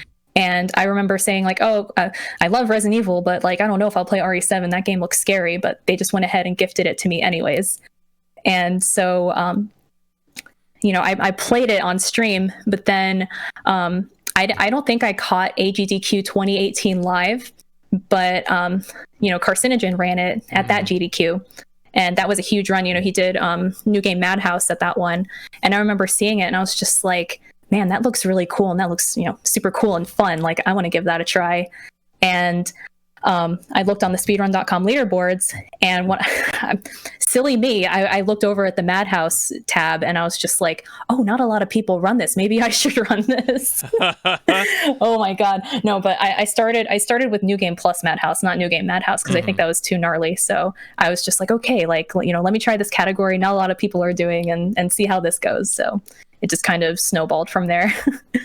Now, when you picked the game up, was all the DLC already out at that point? Like, what prompted you? Because I feel like doing a main game is one thing, but I always feel like, it's an extra step to go and be like, now I'm going to get the DLC speedruns. Mm-hmm. So, I think, well, excuse me. So, when I was gifted the game, it was just the base game, and everyone was like, oh, you should try the DLCs. So I bought, like, if you don't have it in your base game, you can buy the banned footage DLC, and that's what comes with like every single DLC in RE7. And which, by the way, if you have not played the DLC in RE7, you totally should, because it's a lot of great content. And I didn't even think of speedrunning any of the DLCs, like, at all, actually. Like, I was just strictly like main game. The one DLC I was really into, at least for the first couple of years of playing RE7, it's this DLC called 21, which is like blackjack, but you lose your fingers if you don't beat the other guy's hand and whatnot. So it's like a murderous version of blackjack. But the speedruns for that are primarily RNG and not something a lot of people do. Mm-hmm. So it wasn't one where I was just like, yeah, I want to speedrun this part. But I'd say it was about last year. It was I think it was last year. I noticed the, like, Not a Hero speedrun. Like, I had a lot of friends running that one, and saw it was like, under half an hour, and I was just like, hey, let's give this a try. Why not? So it's crazy because I was running main game for over 2 years or so, like approaching 3 years, and I didn't even touch the DLC until last year. It's good too that it's also a standalone campaign as well. Like, that seems, because the Not a Hero ends up being like a 20-something minute speedrun, right? Mm-hmm. Yeah, so you play as Chris Redfield. It just picks up right where the main game left off. Like, Ethan and Mia get whisked away, but Chris Redfield stays behind and he goes into the salt mine that Ethan was just at. So it's kind of like an extra. It's a wonderful DLC too, because one of the main characters in the main game, whose name is Lucas Baker, he's this really crazy and demented antagonist who, like, you were so intrigued with, but then there's no boss fight. He just disappears, and you're just like, oh my God, what happened to Lucas? Like, what? Like, it seems like a wasted opportunity. But that's where the Not a Hero DLC comes in. They kind of expand more on that. I have to ask an important Resident Evil question, which is, Chris Redfield has had many designs. Who is your favorite Chris? That is easy. Resident Evil Remake Chris for the GameCube, or HD Remaster. That is the best Chris. No one can change my mind. That's my favorite Chris. All right, you were prepared. I wasn't sure. I wasn't sure if that was gonna. No. It's really funny. Someone just asked me this yesterday. Oh, okay. Because this type of this conversation came up yesterday, and especially if someone brings up RE5, everyone has to bring up boulder crunching. Boulder punching, like, big Chris. And I was just like, I really don't like that Chris. And they're like, oh, what's your favorite Chris? I'm like, Resident Evil Remake Chris. It's easy. Now, do you have future plans for Resident Evil 7 speedrunning? Like, any particular categories you're working on, or trying to get it into marathons or anything? So, yeah, a couple answers to that question. So, I'll start with the marathon one. So a lot of us, me included, have been trying to get it back into a main game GDQ for, pretty much at every single GDQ, at least a few of us in our community has submitted main game, trying to get it back in, because it hasn't, like, it actually made it into CRDQ, COVID relief done quick. My friend LP Soldier ran that last year, I still consider that GDQ. Why Yeah. not? But like in terms of like, AGDQ, SGDQ, like RE7 hasn't been back for that. So, would love to get it into that sometime. But, there's actually a lot of, smaller marathons that I always submit it to. So any other marathon, I'm always down to do it at. And but yeah, with Resident Evil Village coming out, I would not be surprised if that makes an appearance at SGDQ. Sure. Actually, wait. All right, I've been out of the loop. When does Village come out? You probably know, right? Yeah, Do we know? May 7th. Pretty sure it's May 7th. Okay, that's probably too late. Early May. Probably too late for SGDQ except through a bonus appearance, but certainly AGDQ 2022. Yeah, either that. Yeah, I was gonna say because I noticed for the past couple GDQs they had like kind of like the late game they had a late period, type of entries. Yeah, I don't think they've been doing that for the online events, but I mean, well, I guess whenever they release the SGDQ submission information, that's when we'll know, right? Because they haven't even released that information yet. So yeah, absolutely. But in terms of RE7, I've been saying this for like the past year, and I definitely do want to make it a thing this year. I do want to learn New Game Madhouse this year. I talked about Madhouse earlier and how that was like the thing I started with, and I started with New Game Madhouse. I started with New Game plus Madhouse, but I'm just like, you know what? No, that's my next big RE7 project with at least speedrunning the game is doing New Game Madhouse, learning it rather, which it's the reason there's not as many runners in it is just because it's not an optimized run at all. Not as many autosaves, and it's a very brutal difficulty as well. Props to the people who have done it. So yeah, I'd like to, I have some other friends who have been working on it too, kind of like, behind the scenes and whatnot. So it'd be cool to kind of like start getting that category optimized. All right, I have to ask because one of the VODs that you did share was you doing a race of Resident Evil 2 remake. Now, I think you would have already been speedrunning Resident Evil 7 when this game came out, right? Yeah. So it was a huge burst of activity of people speedrunning this game. Were you involved with that?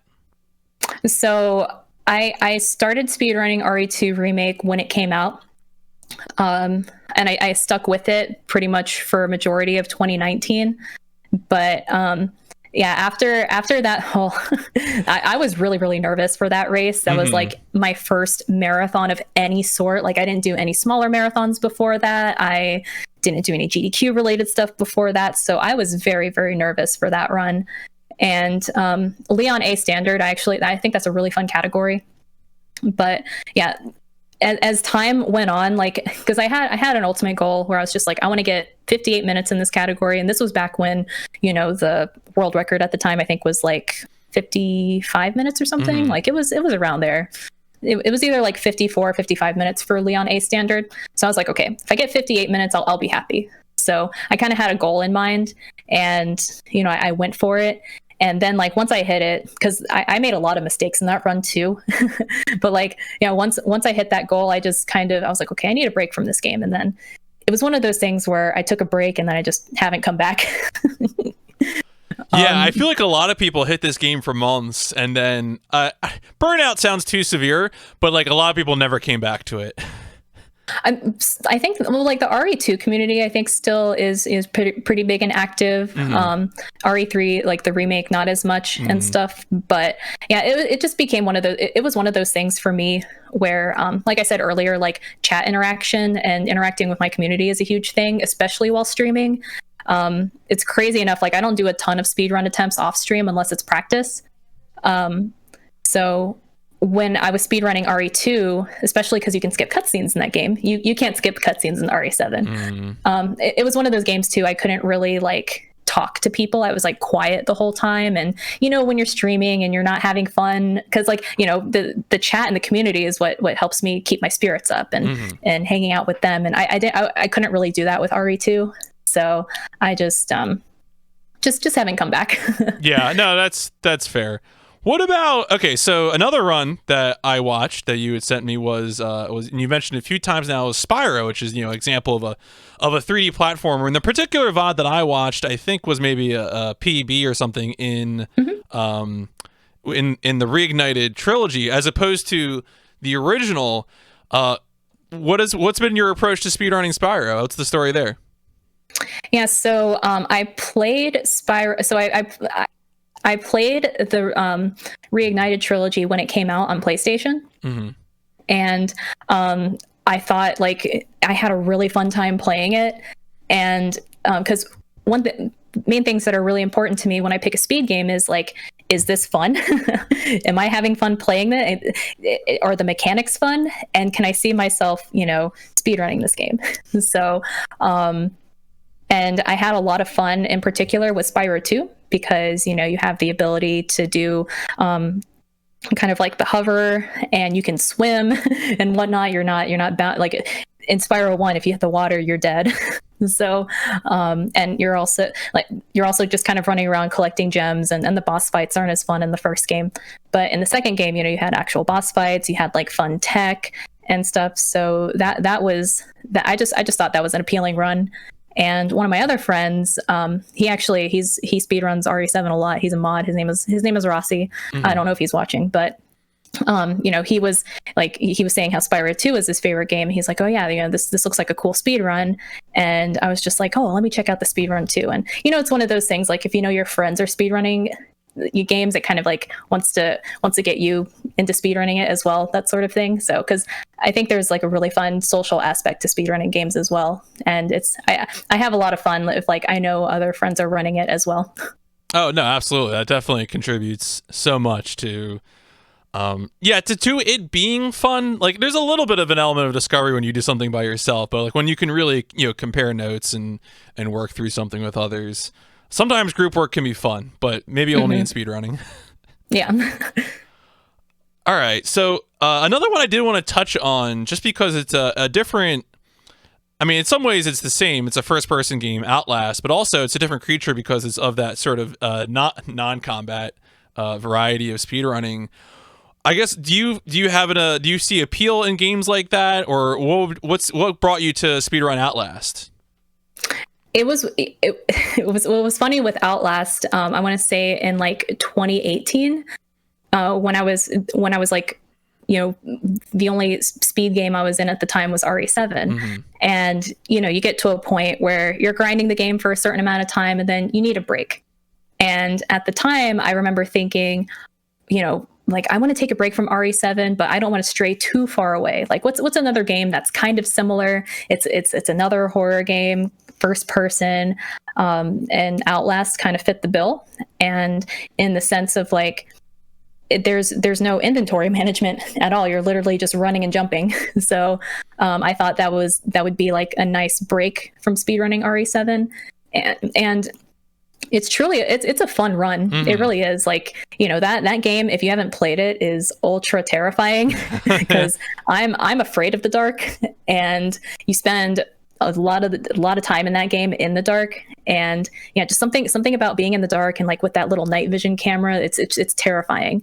So it was also satisfying in a way where it's like, oh yeah, this game really scared me when I first played it. Let me try just blazing through it now.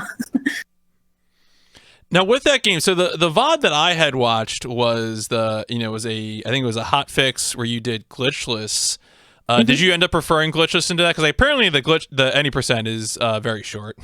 Oh yeah, any percent is like probably 2 minutes now or something like that. It's either 2 or 3 minutes because you literally you just go out of bounds into the end part of the game. That's what any percent is. But glitchless, glitchless, you get to basically see a majority of the game. But yeah, for the GDQ hotfix, it was one of those things where I've done a couple GDQ hotfix events before. Well, besides Frame Fatales with the RE2 race, I did a RE7. I actually forgot to link this to you. I did a RE7 race with my friend Geeky. We both did RE7 New Game Plus. And so I was kind of familiar with like some of the GDQ staff and the hotfix staff. And one of them reached out to me and said, hey, we're doing this community spotlight event for horror games on this date. Is there anyone you would recommend? And so I gave him a list of people I recommended.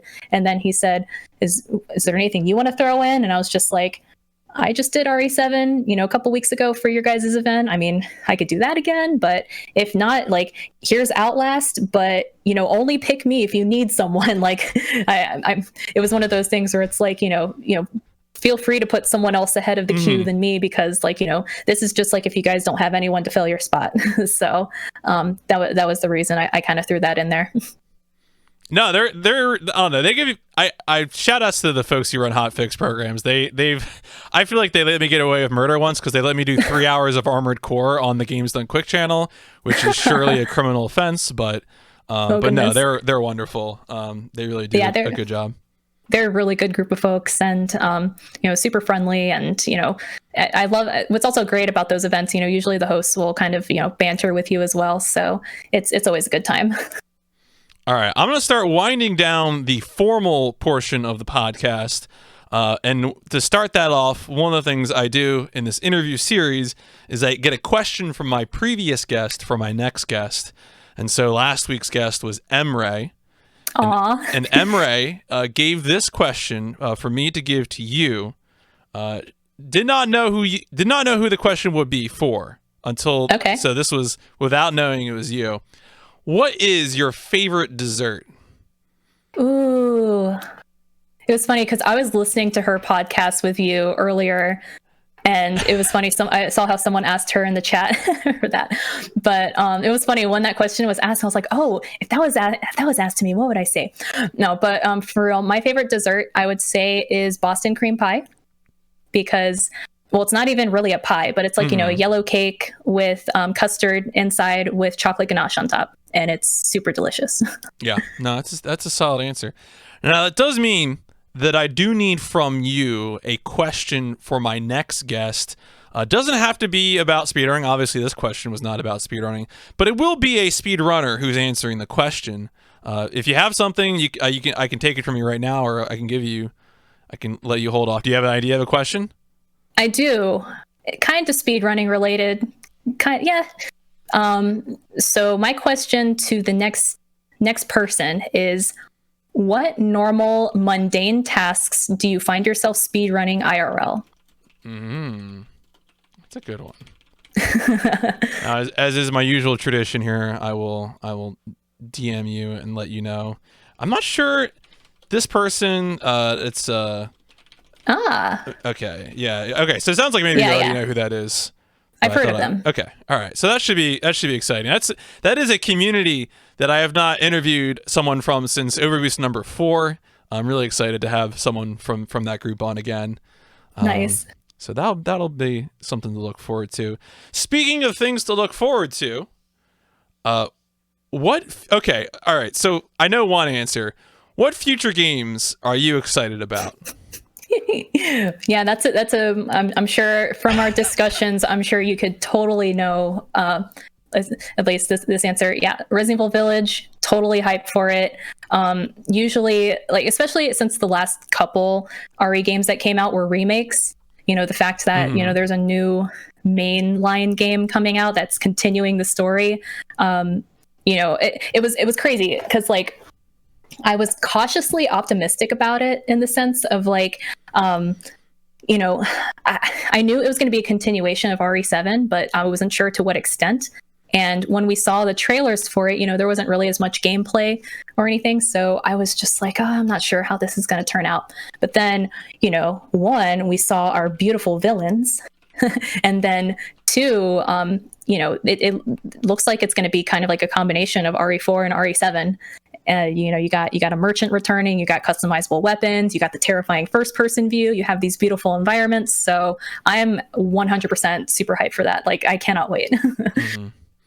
How do you feel about the Lady Dimitrescu discourse? Where are you on that? Are you all in on the memes, or? Absolutely. Unashamed, okay. Totally into it. Yeah, I thought that was going to be their spot. I think I saw the one YouTube thumbnail where you would put your face on Lady Dimitrescu. Yeah, like, no, it's going to be great. In terms of, like, other feature games, are you talking about, like, speedrunning stuff as well, or just? I mean, if you have stuff that you're interested in speedrunning as well, I mean, but any games coming out that you're interested in, period, is yeah, just in terms of, like, future releases, because I'm really bad at keeping up with future releases, unless, like, I know about them, or if other people tell me about them. So yeah, Village is the biggest one. I have a huge game backlog of games that I need to play that I will be playing in the future. I haven't gotten around to it yet. I'll be playing, like, my main priority this year is to play Persona 4 Golden for the PC, because I played Persona 5 Royal for the first time last year and totally fell in love with the series. And I need to play Demon's Souls for the PS5. So those two games are in my near future. Do you have a PS5, or do you still need to secure one? I have a PS5. You have a PS5, okay. And also in terms of speedrunning stuff, speedrunning stuff for this year, like, I would like to return to, the first Little Nightmares game. I'm still, like, teetering back and forth between the sequel, because I want to see how people run the games. But I also am very interested in running this game called Astro's Playroom, which is for the PS5. Very fun platformer. I've heard good things. Yeah. I know it's just a tech demo, but I've like done like unofficial speedruns for it, and it's super fun. Yeah, I'll be curious. I would really love to see something, because I hear that besides being a good 3D platformer, it's also sort of a love letter to the PlayStation. Oh yeah, like if you grew up as a PlayStation fan, you're gonna love every single bit of this, like all the Easter eggs, all the references, like just everything, like everything about it is PlayStation. You go down memory lane of all these all different PlayStation things, and also you see accessories you didn't even know existed, which is crazy. Cool. Well, a lot of stuff to look forward to, and I know, of course, I am hopeful that Resident Evil Village will deliver on everyone's desires. Maybe that's the right word. We'll see. For sure. Who should people in the community know more about? If you could put more eyeballs on someone, who would that be? I would probably say my good friend Cat Link. She also speedruns horror games. She also does like a variety of other games, such as like Jazz Punk and Horsepittle, just kind of like these fun, quirky games. But she's also big on horror, like me. So she's also like a super good friend of mine. So, and I'm really big on like chill personalities, and that's her, like, absolutely. And she's definitely one who exudes like those chill, comfy vibes, and she has a hilarious commentary. So, she participates in a lot of charity events, and she's really kind and knowledgeable about all the games she runs. So, I can't say enough good things about her. Everyone should know about her. Everyone should know about Kat. Awesome. No, that's solid. It helps me so much to hear about that, and also, hopefully anyone listening, takes that seriously. Where should people find you? What should they be looking for, and where should they find it? You can find me at twitch.tv/marphoria. I'm there streaming only 2 days a week right now. I have a bunch of YouTube projects that I've been working on, but that's because those have been taking up my time after work. But once that's done, I hope to be back to like 3 days a week streaming. I also, keep an eye out on my YouTube. I have a lot of good stuff planned for that, and also on my twitter.com/marphoria, post when I go live, and kind of like my other random thoughts and things. And I used to post a lot of food on my Twitter, but then I start using fleets for that now. So just little random things that I'm doing, and a lot of random retweets of art and stuff. And of course, if you're with us now live, I've just put the links to those in the chat. If you're watching this or listening after the fact on YouTube or Spotify, iTunes, etc., you'll be able to find all the links to Marphoria's channels in the in the description of whatever platform you're on. Mar, thank you so much for giving me all this time.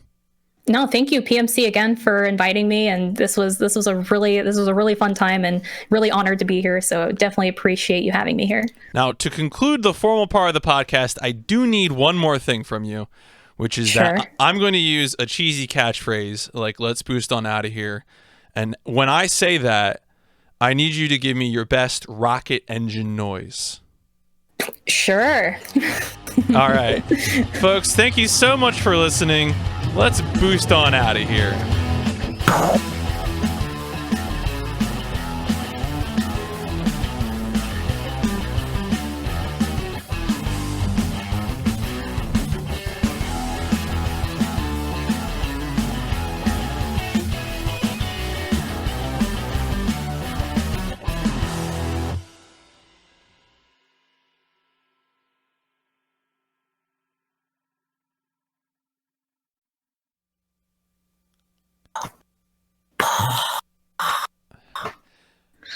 You're good. Okay.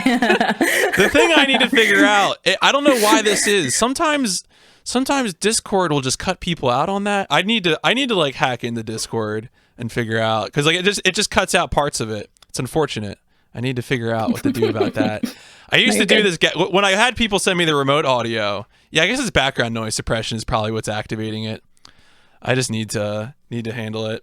Well, that's on me. That's the production end from me. But anyway, folks, if you're here with us, it is time for live Q&A. If you have questions, and I'm going to start off with one because I know Albert typed this in the chat earlier.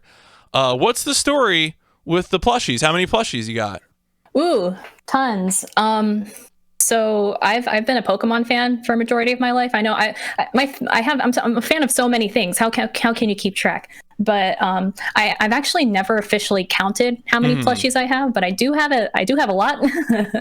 A majority of them are Pokemon plushies. I'm gonna do a safe estimate. It's probably on the low side, at least 50. Like that's on the safe side. I can't. I wish I could put a number on it. Now I need to go count.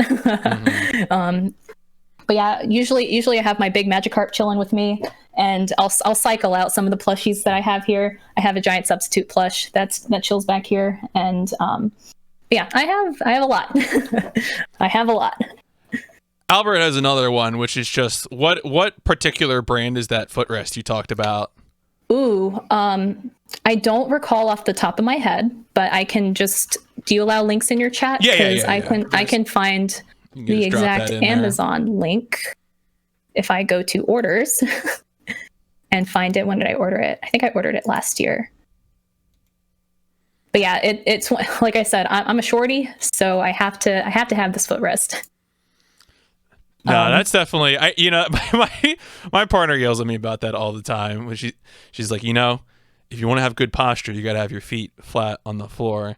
And I'm always like Rikering. I don't know if you watch Star Trek, but like I'm always just kind of like flailing around. I can't do that. I didn't realize I ordered so many things in 2020. I mean, stayed inside. Yeah, stayed inside, right? Like turns out right. Deliveries are probably more responsible sometimes. Here's the link to the footrest. It's I recommend it. Hasn't broke or anything. It's comfortable. There's different levels for it and stuff. So yeah, highly recommend. How about Team Mia or Team Zoe? Now, if you guys don't know, yeah, Mia and Zoe are both from RE7. I guess Team Mia. I don't know. Like we're there to rescue her. She's coming home with us, and we have really funny memes of her face all the time. She drives us crazy, but like, so how Kappa is an emote, right? So in the RE7 community, we have our own version of Kappa, but it's Mia's face from the beginning of RE7, where it's just like her big zoomed in face. It's almost like a Squad W face. But yeah, I don't know. I have more of a connection with Mia than Zoe. Like when a lot of us first play RE7, we're always very fond of Zoe because she's helping us out and our wife's trying to kill us, whatever. But I don't know. Over the years, we've spent a lot of time with Mia. I'll be Team Mia. Actually, that brings so I this is a question I meant to ask during the pod, but slipped my brain. I didn't write it down, which is on me. But you reminded me to ask. You mentioned you got some sort of VR setup. Yeah. Which VR setup? And mostly I'm asking because, of course, Resident Evil 7 is well known for having a pretty good VR mode, but I don't know if it's PSVR is what you got or not. Yeah, it's not a PSVR. Okay. One of my good IRL friends, his name is Gar. He gifted me a late Christmas present. Like it was crazy because this showed up in the mail like a week or so ago, and I was so confused. I was just like, oh my god, what is this? And it was the Oculus. Yeah, Oculus. Yeah, the latest Oculus. Oh. The wireless headset one. So yeah, that's what I have. I'll be figuring out how to play Beat Saber on that. Okay. And I assume you then would also have plans to try and stream that? Yeah, I would like to. I know, like, to properly stream VR, you ideally want like a green screen setup and things like that. So yeah, I'm in the process of researching that. Yeah, no, that's a whole ordeal. I think I've only ever watched one streamer. I mean, besides I guess Foo's Beat Saber setup. There's like one other streamer I've watched do VR, and they are basically a professional tinkerer. Like, they do more tinkering than anything else. I was like, of course this person masters it. All right, Clubhouse asks, question, and this may have been answered in some form, and I think I kind of did ask this when I asked, what speedruns are you interested in learning? What are the top 3 that games are already out there that you want to learn the speedrun for? And I think you covered some of this. Like, I want to say Dark Souls Remastered might have been one of those, but if you want to go ahead and follow up on the top 3 then. Yeah, so those are definitely the top 3. Dark Souls 1 Remastered, not any particular category. Probably start off with any percent, because I don't know, those bosses are really hard in that game. but yeah, definitely Dark Souls 1 Remastered. I want to definitely get an official time on the boards for Little Nightmares 1 at some point. And I guess for the third one, that's a good question. And this was weird because we didn't really, like, I know we well, actually, no, I know it. Sonic 3 and Knuckles, I want to do a all Emeralds run of that. Just because, like, that's what I played as a kid. That's what I sat at the computer all day doing, was trying to get all the Chaos Emeralds for Sonic. So I would love to do a speedrun of that sometime. Cool. No, that's really, it almost feels in the spirit to do classic Sonic fast, right? Like, that's just sort of what you want. All right, remember, chat, if you got questions, go ahead and throw them. Oh, here we go. Clubhouse follow up. Would you speedrun any of them on DDR? Is that what that question? I assume that's what that question means, the DDR pad version, or not? Yeah. So a few weeks ago, I played through Sonic 3 and Knuckles on my dance pad. Okay. Like, instead of using a game pad or anything like that, you controlled Sonic. Well, I started off with Sonic, but it was really hard, so I moved over to Knuckles. I used Knuckles to run and jump and spin dash and stuff, only using my dance pad. So yeah, if I do official speedruns, like, on the leaderboard, it's going to be the non-dance pad version. All right, we have Vicious Zen, who's requesting an origin story for the handle for Marphoria, the name. No, that's a good question. So earlier I brought up dance games, DDR, ITG. So ITG, like I said, is like DDR. I was really into that game when it came out, and back when MySpace was a thing, I changed my display name all the time. Like, you know how rhythm games, they have a song list, all sorts of different songs, different names, there are random names and all that stuff. I would take the first part of my name, Mar, and I would add it to a song name, and I would have that as my MySpace display name. So there was this song called Hardcore of the North. So I would change my name to Marcore of the North. Or Hardcore Symphony was a song. I would change my name to Marcore Symphony. So I just took my name Mar and I added it to, like, whatever ITG song I can think of at the time. Well, there's a song called Euphoria on there, and it's actually a really fun chart. And the guy who makes these pads, he actually made that song because he's a music producer as well. But yeah, that's just a neat fun fact I threw in there. But yeah, I thought it was a really fun chart and a really fun song, and I thought it worked too, in the sense of, like, oh, this is a cool name. So when I was coming up with, like, online handles back in, like, 2008, to use on YouTube and internet forums and whatnot, I was just like, what name is short and sweet and kind of explains me in a way? I was like, Marphoria, because it's my name. It's my name plus, like, this plus Euphoria, kind of a double meaning, in the sense of it's like a callback to dance games, but also, like, I'm a smiley goon who laughs and smiles and stuff all the time. So maybe that helps bring that name to light in some way as well. No, that's a good one. That makes sense. It's I feel like sometimes people are like, I don't really remember how, but yeah, that's a pretty specific origin story. Yeah. It ties in well to the rhythm games. It's weird because like normally I don't have cool origin stories like that, and really this origin story is not really that cool. It could have just been as simple as me saying like, yeah, it's my name plus Euphoria, and then like not have any of that other stuff sprinkled in that. But there really is like some decent background to it, so I feel like if anything like that ties me in together the best. People just call me Mar anyways, so that's okay. All right. I mean, folks, if you're in chat, feel free to throw in some more questions. As I said before, I like to get people to do my work for me. Do you have people that you would like to see me interview on this program? Well, I brought up Catlink earlier. You should totally interview her. She's on Twitch, multiple days a week and whatnot. So I'm sure she would be thrilled to come on your podcast here. Trying to think, it was crazy because like other people I would recommend, I've gotten a bunch of them, I think. Yeah. Yeah, like people that I regularly watch, you've already had on here. Like I'm in Brando's stream all the time. I'm in Dill's stream all the time. But yeah, the biggest one I could absolutely recommend is my friend Kat. Absolutely. Cool. No, I'll definitely I think I have a big spread. I mean, I love keeping spreadsheets, so like I think I have her name and like 80 others, because I just see somebody and I write it down, because I never know when things are going to come up. So that's definitely the way to go. You got cat emotes. Okay. I was going to say you should, if you have her on here, just ask her how much she loves olives. All right. Well, I guess that's a story for her. Yeah. For her to tell. Have her tell you her thing with olives. Oh my goodness.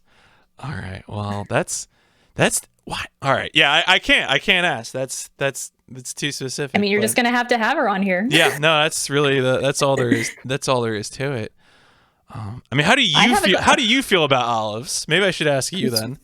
What's funny, like, I'm half and half on those. It's crazy because especially with food, like I'm the type of person, like I love food and I love cooking. So I'm like I'm really into food, but like there's like a small percentage of foods that I just don't really care for. And olives are one of those things where if it happens to be on something that I already ordered, such as a salad or a pizza, or someone else ordered it and that's the only thing there, then I'll eat it. But I don't go out of my way to eat olives.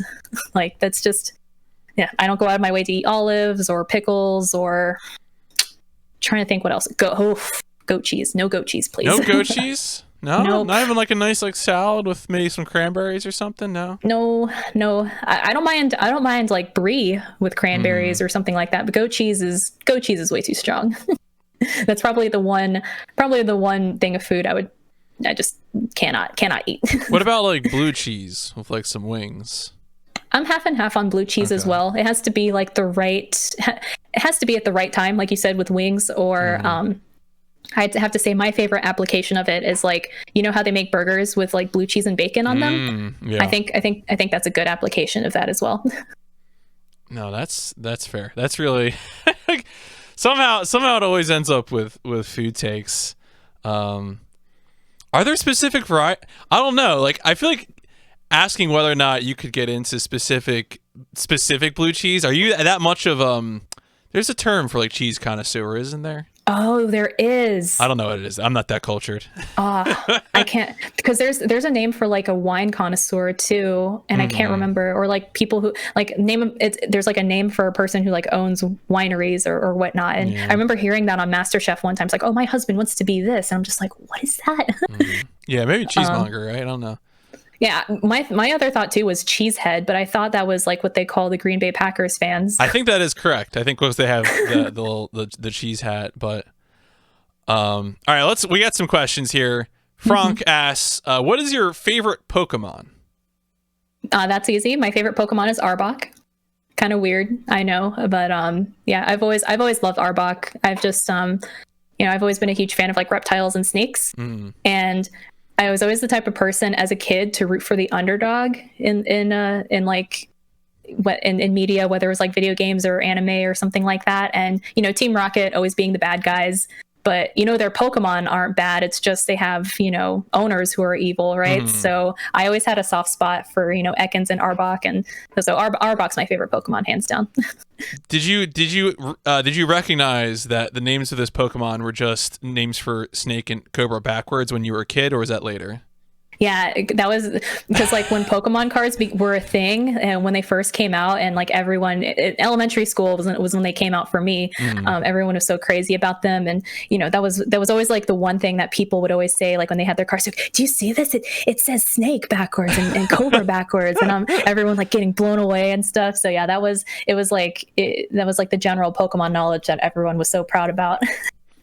All right, we got a food question, which is strangest food combination that you enjoy. I think my partner here, Icy, who's also in chat, is baiting me. I think she is indicating that it's my favorite pizza toppings, which are pineapple and anchovies, which I maintain are very good. It's salty and sweet. It's great. Try it out.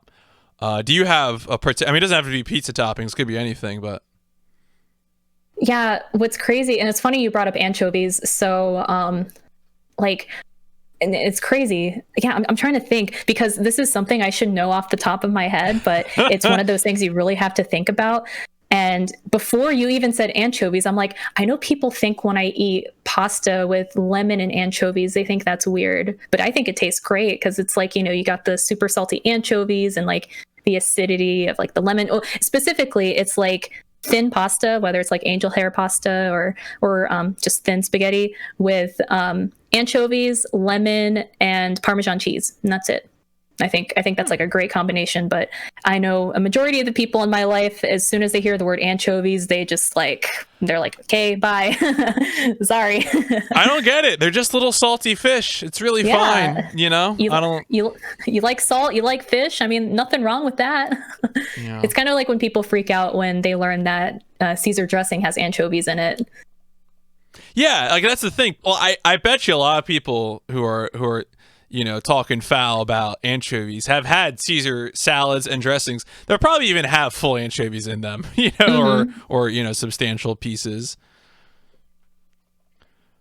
How TMNT, is that talking about the pineapple and anchovies pizza? I think so. I think that must be a comment that my pizza toppings could only be enjoyed by the Ninja Turtles themselves.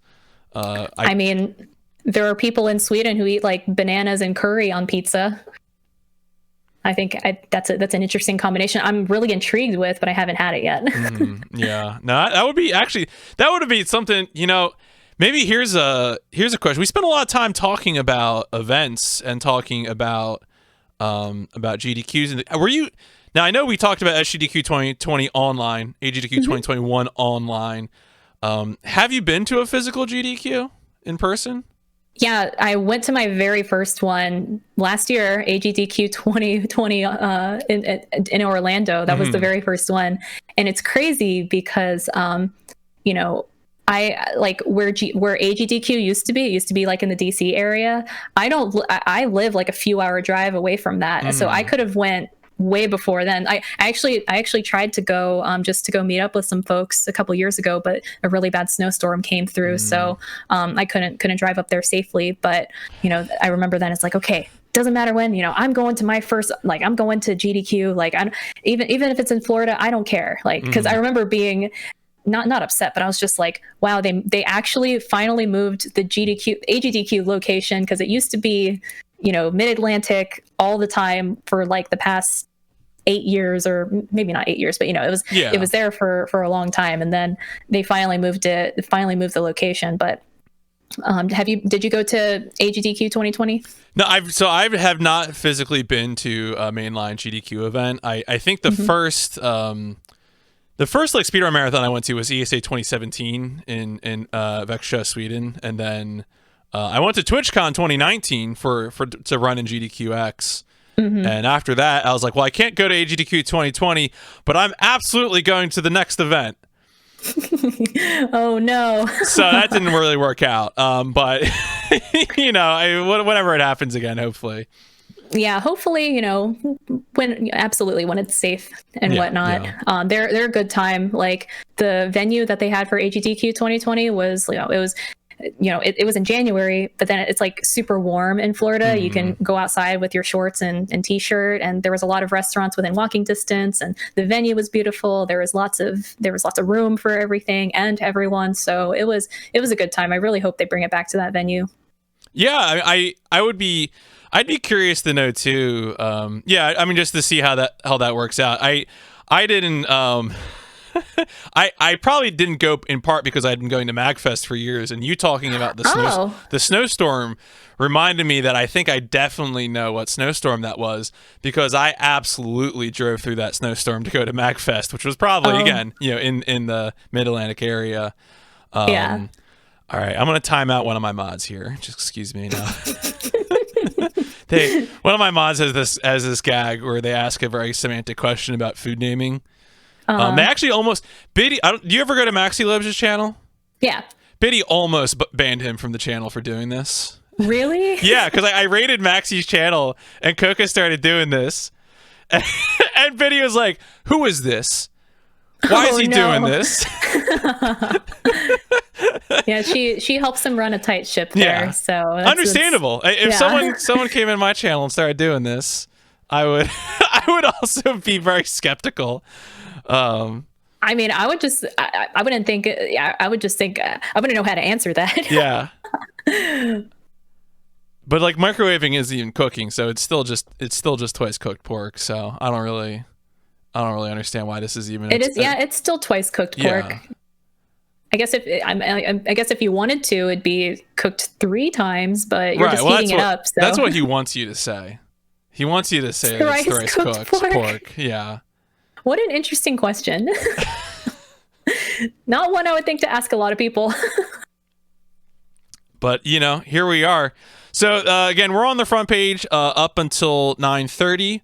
If you got any more questions, you can throw them in now. I think I've gotten everything so far. I know some people threw out guesses about what the wine and cheese specialties were. But we try not to feed Coca too much around here. Oh no, you're good. You could feed them the thrice cooked pork. Yeah, maybe. Just don't feed them anything else. Not anything else. They turn into gremlins. Oh no.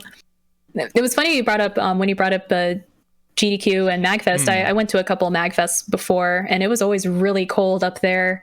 Especially because at least the venue where that's at, it's just like a little island with a few restaurants and all that stuff, but it's National literally just Harbor. It's full of everyone. Everyone's there. So yeah. It's crazy. The first time I went to MagFest, I lived so close to it that I walked across the bridge to get to it. Yeah, I walked across. Okay, so you know what bridge I'm talking about. Yeah. Then. Yeah, that's how close I lived, and that's really nice because I remember the first MagFest I went to was in 2011. I think it was I think it was 2012.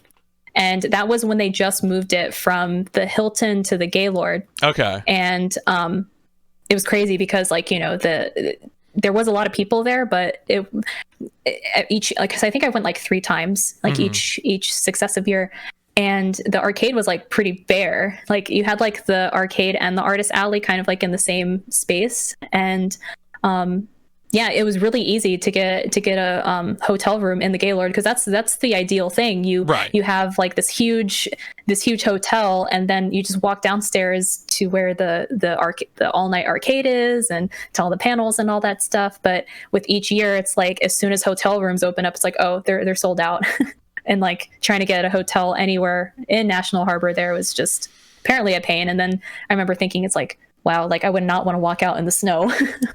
In January. Yeah, I mean, it's become a lottery at this point whether you get a room in National Harbor, and I guess we'll see.